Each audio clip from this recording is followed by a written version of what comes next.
All right, all right, all right. Happy Friday, everyone. This is Coach Lois with another live episode with a guest today. I'm so excited because this is actually my first guest of 2023. And here we are. It's already January 20th. If you guys have been following me, I've been doing a lot of monologues. And now I wanted to bring back guests to bring value in helping you, my community, to be inspired to live your best health, your best wealth, your best wisdom. As always, I like to invite you guys, if you are tuning in live or on the replay, to comment below #live where you're tuning in from, #replay where you're tuning in from. And if you see value, please hit the share button. Sharing is caring. We're going to be talking about taking the leap today, fearlessness. We're going to be talking about a lot of really, really powerful stuff that I'm so excited to have Colleen Biggs here today. So I'm going to go ahead and introduce my guest. Colleen is an award-winning business coach who empowers women entrepreneurs who are ready to lean into their peak performance. Who isn't ready for that? And help you take action so you can expand your influence and attract the right clients, essentially being seen, being heard, being paid, and generating more money. And she has over 22 years of experience. And get this, guys, this blows my mind, Colleen. She has launched 340, actually more than 340 businesses, and is an international speaker, author, all of the things. And she actually is the founder of L.E.A.P. That's an acronym, L-E.A.P. And I'm going to let you just explain what that is, Colleen. Thank you so much for being here today. If you don't mind, tell us a little bit more about you and what L.E.A.P. stands for. Yeah, so anyone who's watching this video can see behind me right here, LEAP stands for Lead with Enhanced Acceleration to reach your peak performance. And I really look at it like, when we say take the leap, I don't think I have to explain that to anyone. Immediately, we all know what that is. There's an emotion tied to that, and we know there's action tied to that, right? So just like any coach that would work with, say, a prime athlete, like, a swimmer or tennis, or, many of us have seen movies of, Venus and her sister, Serena, and their coach was their dad. But then it got to a point where the dad handed them off to a professional coach to get them where they wanted to be at an accelerated pace. There was someone there to guide them. So LEAP really is an acronym for my program for coaching, as well as for my community, to share with women and kind of really put that out there to say, if you really want to take action in your business and you want to make things change and make things happen, you got to be willing to take the leap. And sometimes that's coming from corporate America to become an entrepreneur. Sometimes it's leaving a relationship that's abusive and taking the leap to going and being on your own. There's a lot of emotion tied to that. And then what happens is usually a brick wall of fear comes up, and then it stops people. And then they don't know what to do at that point. So they just freeze or hang out on the wall. And then they don't know, how to get over because they're afraid. And I get that. And that's why the support of a community is so awesome for that, because it not only gives them the visibility, but it gives them the love and the support and the collaboration that all of us are building businesses in this community. So we need the help. We need the doors opened. We need the, introductions. So that's a little about the LEAP acronym and what that means. I love that. Well, and I've been sharing my own LEAP journey with my audience. My podcast has been around for 2.5 years, and it's radically changed because I took a leap of faith and shifted into more spiritual transformational stuff. What was your, if you can share, and obviously I'm assuming you tell me if I'm wrong, that inspired your building of the LEAP community, but what was your first big leap that just really terrified you? Telling corporate America that I was leaving.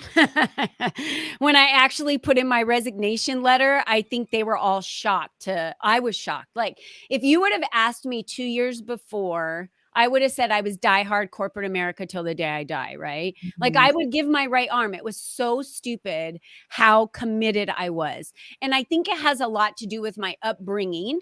My upbringing has always been the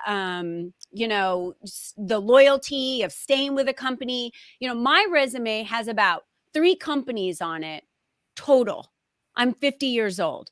My children's resumes have like 20 companies. Like they're like, oh no, I'm not going to do that. I'm out. Right. They go to another job. And when I was being raised, it was like, no, you don't act that way. I mean, think of all of the, generation Xers that we have right out there. Kind of that was my time.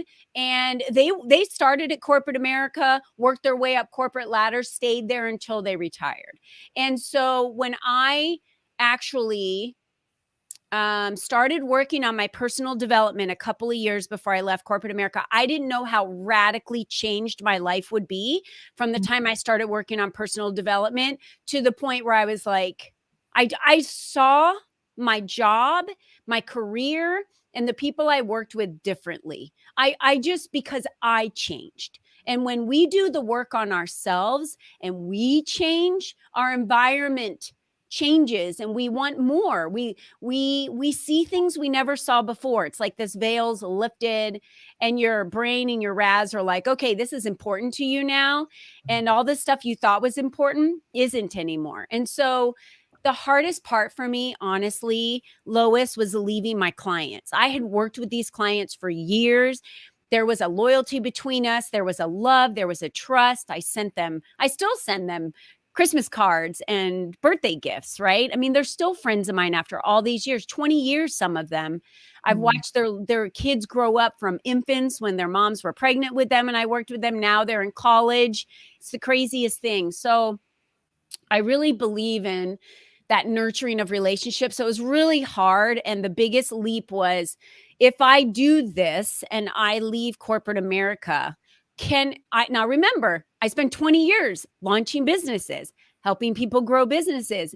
And here I am saying, can I do this on my own? That's the craziest crap in my head. Of course I can do it. I just did it with all of these CEOs. But now it was like, could I do this on my own? And that was when I really kickstarted the community, because I didn't want to do it on my own alone.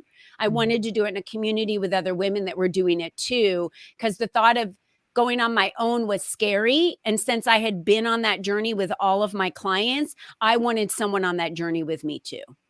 So.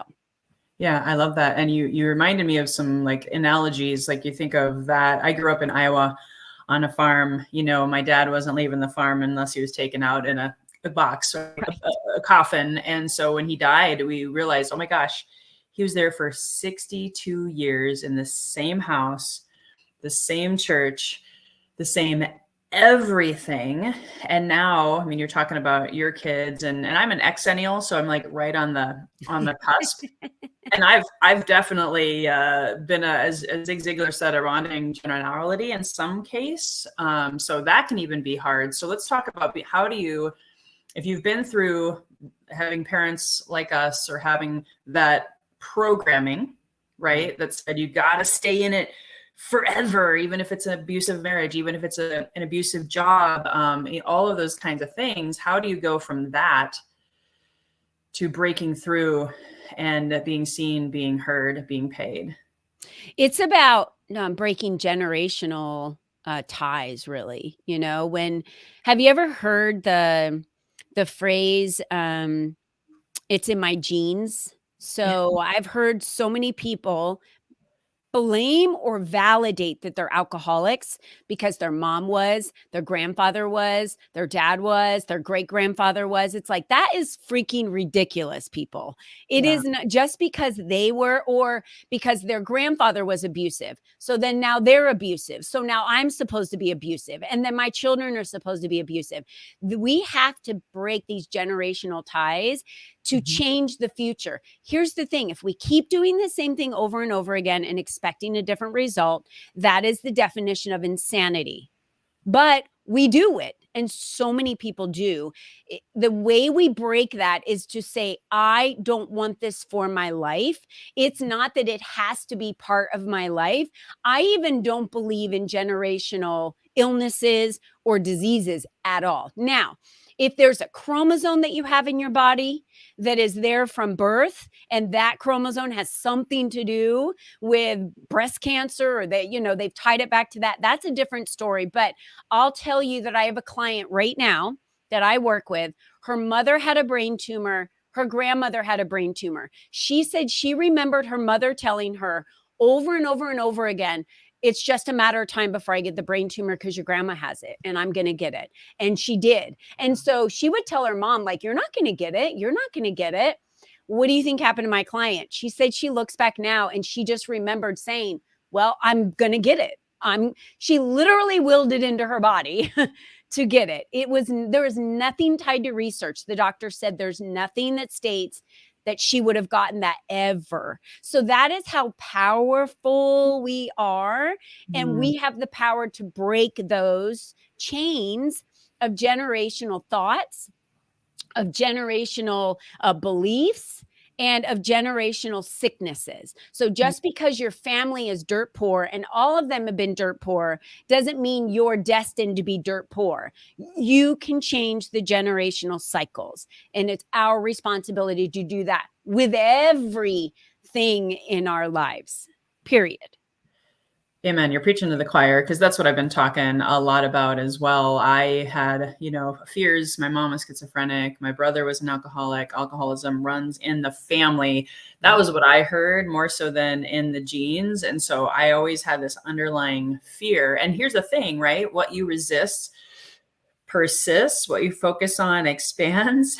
And so do you have any tips? And I know one of your free gifts, we'll talk about this later, guys, is talking about becoming fearless. And I think society as a whole, I actually read a book when I was going through my codependency with alcohol 2 years ago. I read a book about codependency, and underneath any addiction or affliction or dis-ease, in that book, it talks about the addiction that society has to fear.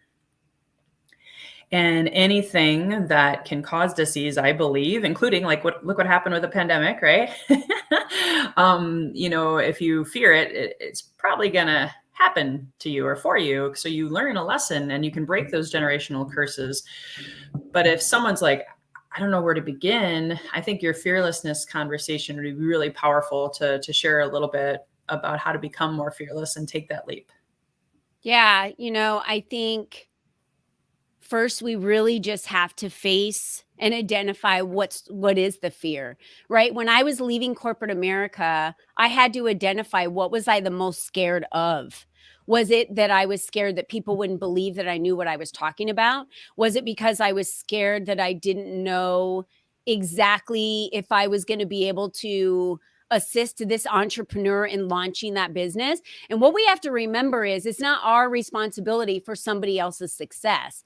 Our responsibility is to provide the tools and the support, but they're responsible. That's why, when you read my bio, it said the women that are ready to lean into their peak performance. If you don't want to take action and you have zero interest in ever reaching your peak performance, you're probably never going to enroll and register into a dojo like I did to become a black belt.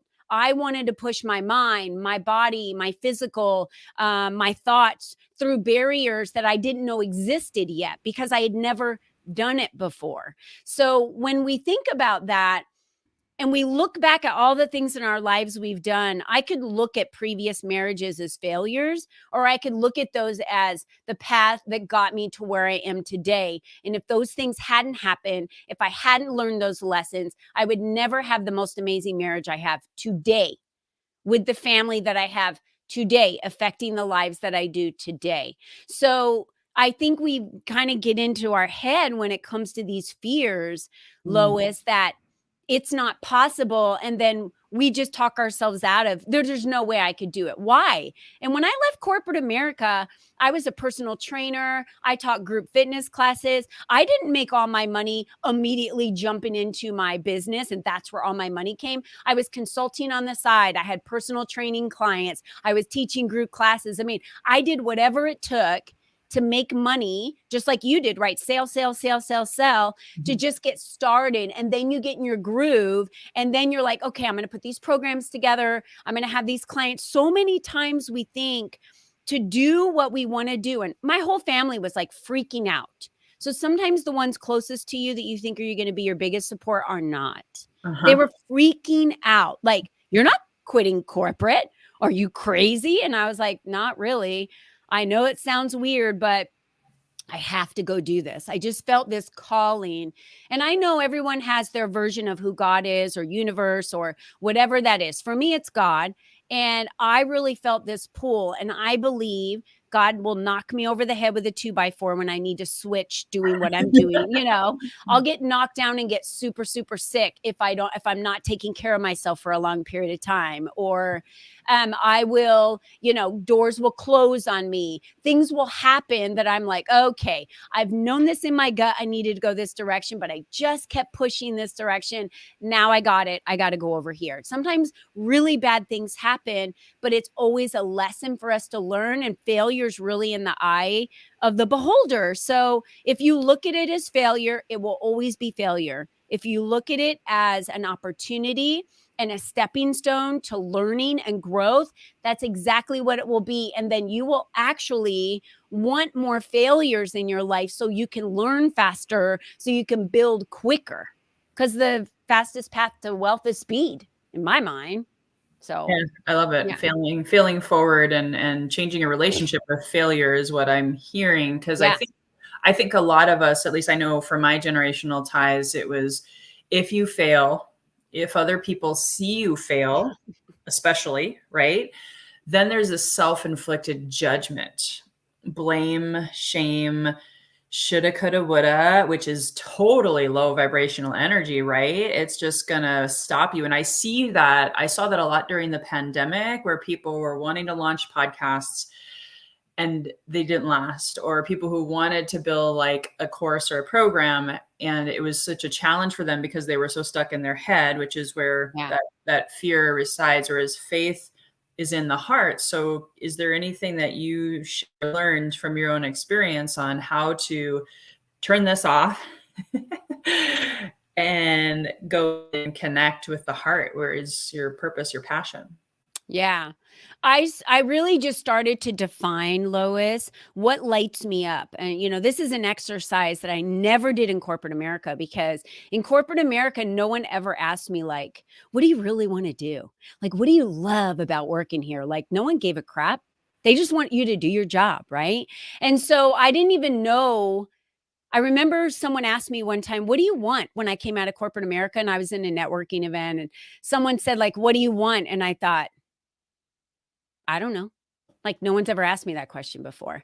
And when I thought to myself, I don't even know what I want. One, because I'm a mom and everything was always about my kids and what they wanted first, right? No one even asked me what I wanted to eat. But then to ask me what I want out of life, how many of us right this second, besides me, because I know that I have gone through this exercise so many times and I do it every single year, what I want, to get very clear on what I want in my life.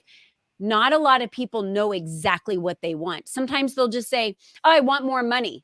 Really? Why? They don't even know the why behind. So when you have a why, and I did this exercise in my community, when you have a why tied to why you're doing something, what you're doing, your actions, it changes everything for you, because that's the bigger purpose now. When there's a bigger purpose and you're trusting yourself, like legit trusting your gut. I'll ask Lee and Karen that are on right now.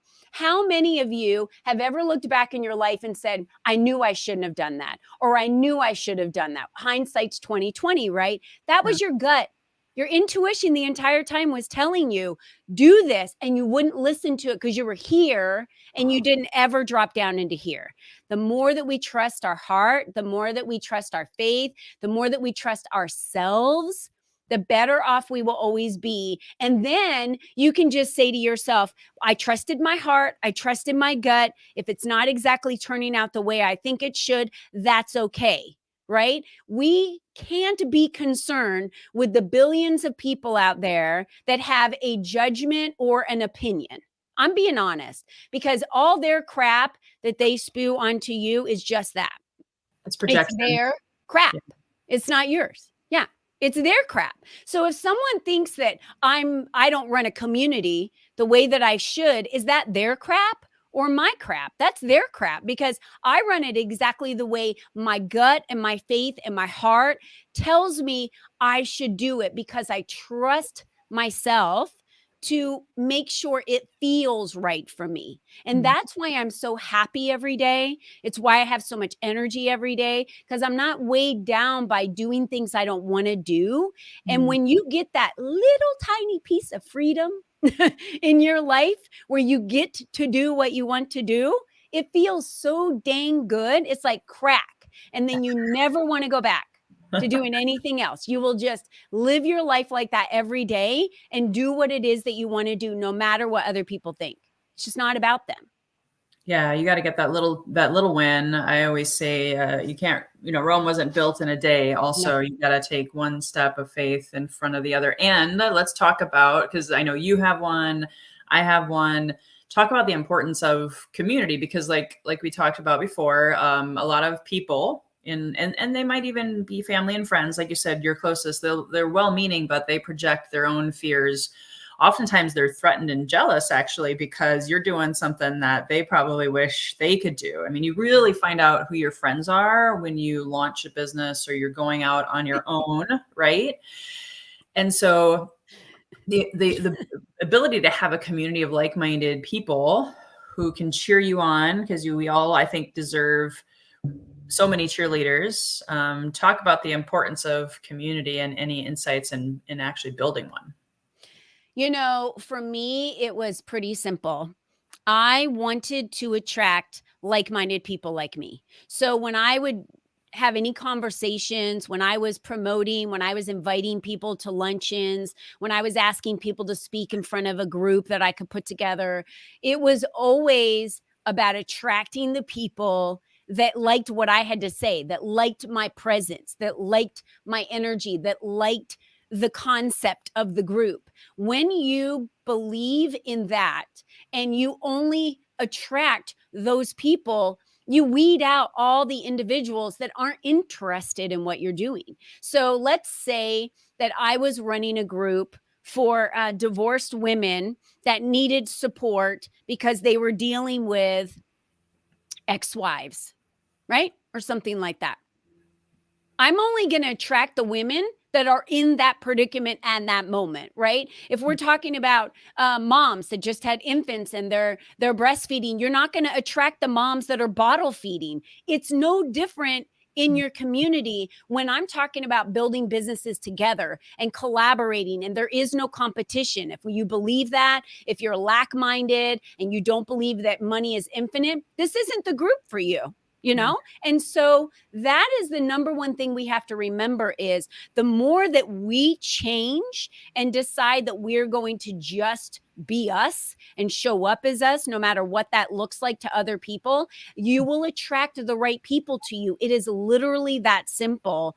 People will not join your group if they're not interested in your energy, your flavor, your whatever, right? Some people are vanilla, some people are chocolate, some people are rocky road, whatever that means to you. I'm dairy free, it's just what it is, because that's just how my body, deals with things these days. So you will attract those right people. And I'll tell you that my energy turns some people off, and they're like, whoa, she's too much for me. I don't like that she's happy all the time. I don't like that she has dance parties at her networking event. It's like, that's fine. There are a billion networking events out there. Go find the tribe that works for you and get into that tribe and work with those people, and don't do this alone. Whatever that tribe looks like for you, it's like religion. There's all types of religions out there. Find what works for you.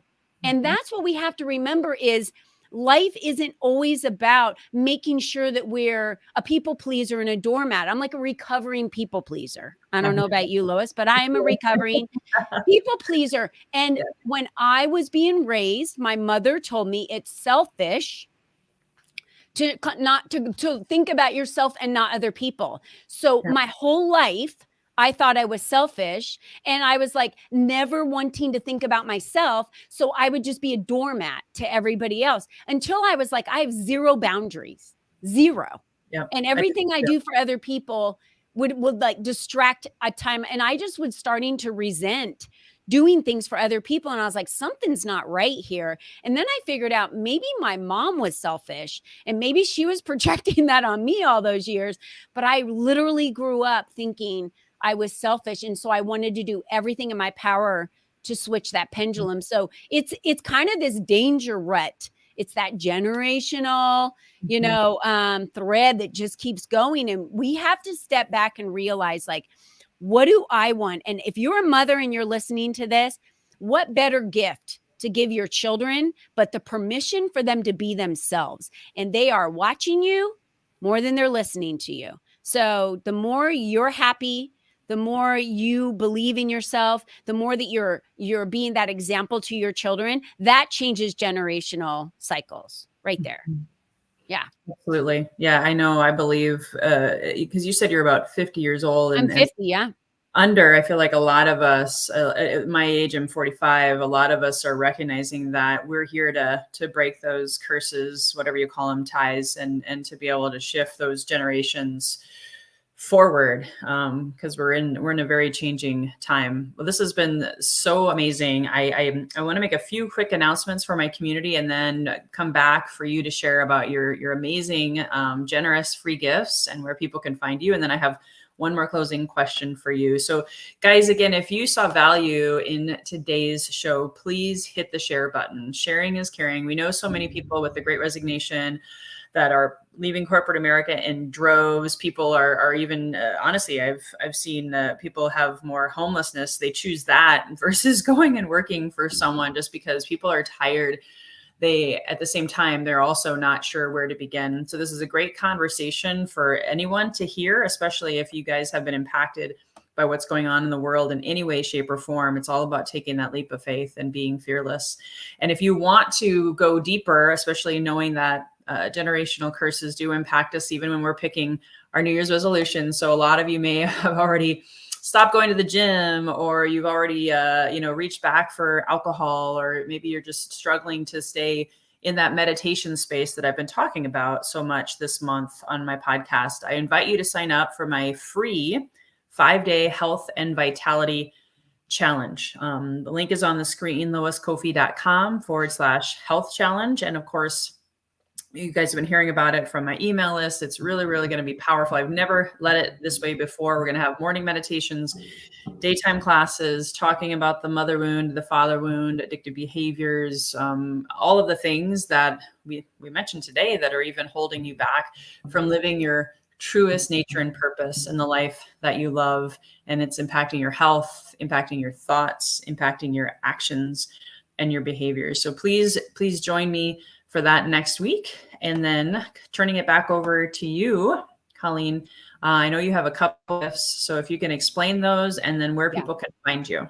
I appreciate that. Thanks, Lois. And I think your health challenge is amazing for and great timing, for so many people. And I just want to reiterate a little bit about what you said. Sometimes our family is not always going to be the biggest supporters. And in order for us to make these changes, don't try and do it alone, because willpower will always break. You really do need the support of other people. So a community is great. That's why when addicts are looking to break that, they are in a community. They go to support groups constantly, because we need that support. Our willpower cannot stand alone.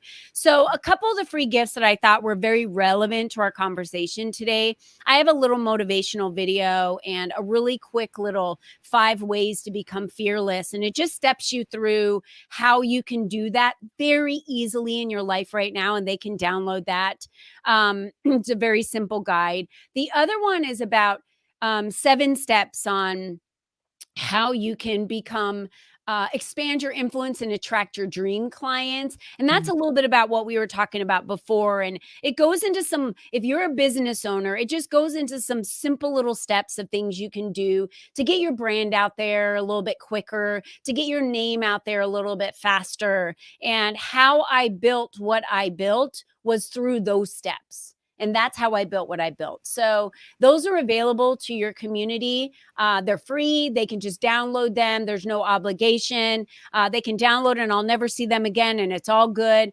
I love to give advice and knowledge and wisdom to people, because when I was going through that, I was craving, please help me to become a good entrepreneur. I wanted whatever I could get, because in the beginning, when we're entrepreneurs, you don't have a lot of money, but you have a lot of time. So take everything that's free that you can in that moment and utilize that for you to be able to learn from others that have already done it before you. Yeah. Learn from our mistakes, guys. Yeah. And hopefully it'll be life-changing. And thank you for those gifts. I'll put those links in the show notes, guys. Please check them out, and look forward to hearing feedback from you as you take the leap in your life and utilize those free gifts. So thank you, Colleen. I have one more question that I close for all my guests, with Healthy and Wealthy and Wise having a lot of deep spiritual meaning for me. I'd love to hear, when you hear the phrase healthy and wealthy and wise, Colleen, what does it mean for you? For me, it just means feeling grounded in my body, knowing what my values are, feeling good in my heart, having happiness in my day, and always constantly learning. That's what it means to me. I love it. Yeah. Thank you, Johnny on the spot. That was beautiful. Thank you so much. Thank you so much. And one final time, guys, if you saw value, please hit the share button. You never know who you could impact today with this message. And I look forward to having more guests in February. Stay tuned, and looking forward to seeing you guys on the Health Challenge. Until next time, here's to your best health, your best wealth, and trusting your best wisdom. Bye-bye for now.